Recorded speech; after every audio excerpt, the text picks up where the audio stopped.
নেটিভদের মতো ইংলিশে কথা বলার জন্য আমরা তিনটা টেকনিক আজকে শিখব। Three techniques or three hacks to speak like a native.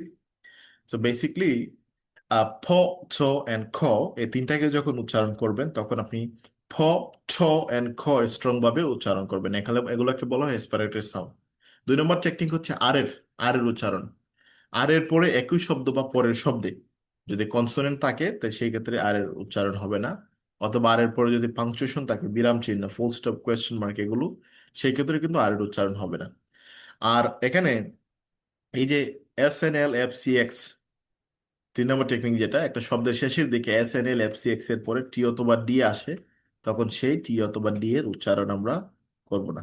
ঠিক আছে? তো এখন আমরা এই টেক্সটটাকে আজকে পড়ার চেষ্টা করব এই তিনটা তিনটা টেকনিক মেনটেন করে। তাহলে চলুন শুরু করি। আহ, যেমন আমি একবার পড়ছি। A popular speaker started off a seminar by holding up a $20 bill. A crowd of 200 had gathered to hear him speak. He asked, who would like this $20 bill? 200 hands went up. He said, I'm going to give this $20 to one of you. But first, let me do this. He crumpled the bill up. He then asked, who still wants it? All 200 hands were still raised. Well, he replied, what if I do this? Then he dropped the bill on the ground and he stomped on it with his shoes. He picked it up and showed it to the crowd. The bill was all crumpled and dirty. Now who still wants it? All the hands still went up. এই যে আমি পড়লাম, আমি একদম বাংলায় যেভাবে কথা বলছি ইংলিশেও সেম টোনেই কথা বলছি। No difference. বাট কথার মধ্যে একটা কিছুটা হইলেও একটা সৌন্দর্য আছে, তাই না? আর একটু স্ট্যান্ডার্ড মনে হলো। আমি কিন্তু জিহ্বা বাঁকা করে বলি নাই, নর্মাল সাউন্ডে বলেছি। কিন্তু বিভিন্ন জায়গায় কয়েকটা জিনিস মেনটেন করে বলেছি, যেমন প এর কথা বলছিলাম। প কে যে এক্সপারেশন সাউন্ড, এক্সপ্রেশন বলা হয় কারণ বাতাসের একটা কম্পন ভিতর থেকে আসে। তো খেয়াল করেন, সাউন্ডগুলো একটু প্র্যাকটিস করে আমরা আমরা বলবো fan, pot, fat, pipe, pray, pencil, ফ্যাপ, ফ্যাক, পাবলিক, পেনশন, প্রোগ্রাম, পাওয়া, pain. And then time, ten, top, tell, type, try, ties, tonsil, today, to, teacher, taxi.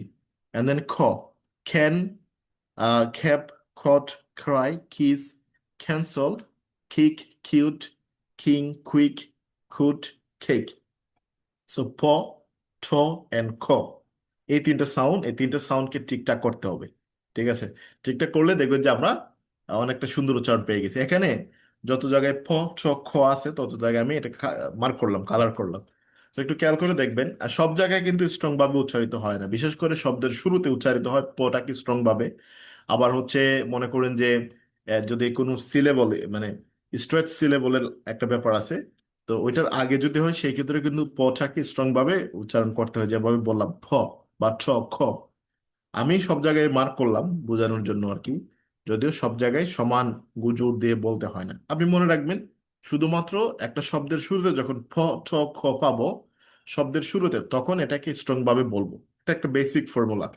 তো দেখেন, পপুলার, পপুলার বলছি না, পপুলার স্পিকার। এখানে ফটাকে স্ট্রং ভাবে বলার দরকার নেই, নর্মালি দুইটা টুটকি একসাথে করে বলবেন। Speaker started of a seminar by holding up a $20 bill. A crowd of 200 had gathered to hear him speak. He asked who'd like this $20. 200 hands went up.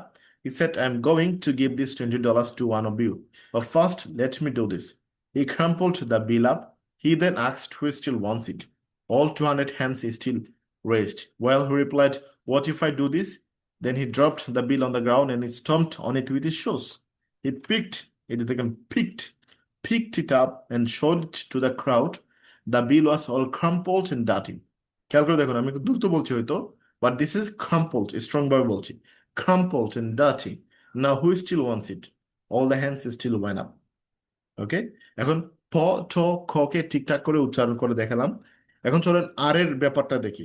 আবারও বলছি, আর এর পরে যদি একই শব্দ বা পরের শব্দে, সো মানে কনসোনেন্ট আসে, সেক্ষেত্রে আর উচ্চারণ হবে না।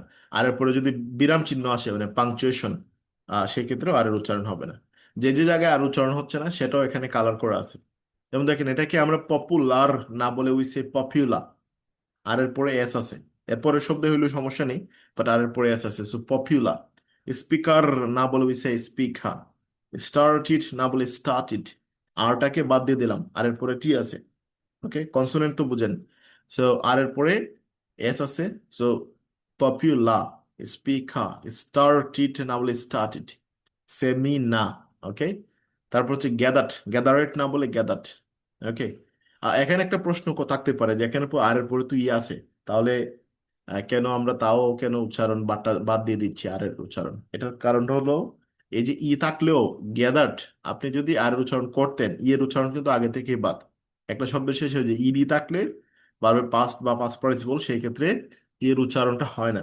ও, সো সেই জায়গা থেকে আর এর পরে যে ইটা উচ্চারিত হচ্ছে না। ইন দ্যাট কেস আমাদের যে আর এর পরে যে সাউন্ড আসতেছে এটা কিন্তু কনসোনেন্ট, অর্থাৎ ঢ সাউন্ড বা ডি আসতেছে। সেই কারণে এখানে আর এর পরে ই থাকা সত্ত্বেও আমরা আর এর উচ্চারণটা করছি না, গ্যাদারেট না বলে উই সে গ্যাদার্ড। আর ওই যে আর এর পরে ঢ আছে, দ্যাটস ওয়াই আমরা গ্যাদার্ড বলছি, gathered. Here, here. Okay, here না বলে হিয়া। তারপর দেখেন ফার্স্ট, ফার্স্ট না বলে ফার্স্ট, ওয়ার না বলে ওয়া। আবারও কিন্তু সেম কথা, এখানে আর এর পরে ইটা উচ্চারণ হয় না, একটা শব্দের শেষে ই এমনিতেই উচ্চারণ হয় না। আপনি কি কখনো ওয়ারই বলেছেন বা হিয়ারি দেয়ারি? No, we say here, where, right? So সেই কারণে আর এর পরে এখানে ই যা আছে এটা উচ্চারিত হচ্ছে না, আর এর পরে এস আছে তাহলে। সো এটা হচ্ছে ওয়া, ওয়া। এন্ড দেন এটা হচ্ছে ডাটি, ডার্টি না বলে ডাটি। তাহলে popular, speaker, started, seminar, gathered, here, first, ওয়া, ডাটি। কথা ক্লিয়ার? এখন আমরা যেটা দেখছি সেটা হচ্ছে 3 নম্বর টেকনিক। তো S N L F C X এর পরে যদি টি ডি থাকে, টি এ বা ডি এর উচ্চারণ হবে না। মানে এন এর পরে টি আছে, এন এর পরে টি থাকলে এটা উচ্চারণ করার দরকার নেই। আপনি ওয়েন থেকে বলতে পারেন ওয়েন, নেক্সট না বলে নেক্সট, এক্স এর পরে টি আছে, বলার দরকার নেই। ফার্স্ট না বলে ফার্স্ট, গ্রাউন্ড, ওয়ান্স, এন এর পরে টি আছে, এন, হ্যান্ডস, গ্রাউন্ড। ওকে, তো আর এর পরে যদি, সরি এখানে আর তোর S N L F C X এর পরে টি অথবা ডি থাকলে উচ্চারণ করার দরকার নেই, যদি নেটিভদের মতো বলতে চান আর কি। এটা কোনো বাধ্যতামূলক রুল না যে মানতে হবে, but if you'd like to sound like a native, native, then you must know যে এটা ব্যবহার করতে হবে এভাবে। সো দেখুন, আমি ফাইনালি তাহলে পড়ছি। Final, a popular speaker started up a seminar by holding up a $20 bill. A crowd of 200 had gathered to hear him speak. He asked who'd like this $20. 200 hands went up. He said, এটাকে অনেক সময় said বলি, but সঠিক উচ্চারণ হচ্ছে said। মানে আমি দুঃখী, so I'm sad, এটা যে কথা, এটা said। He said, I'm going to give this $20 to one of you, but first, let me do this. He crumpled the bill up. He then asked who still wants it. All 200 hands were still raised. Well, he replied, what if I do this? Then he dropped the bill on the ground and he stomped on it with his shoes. He picked it up and showed it to the crowd.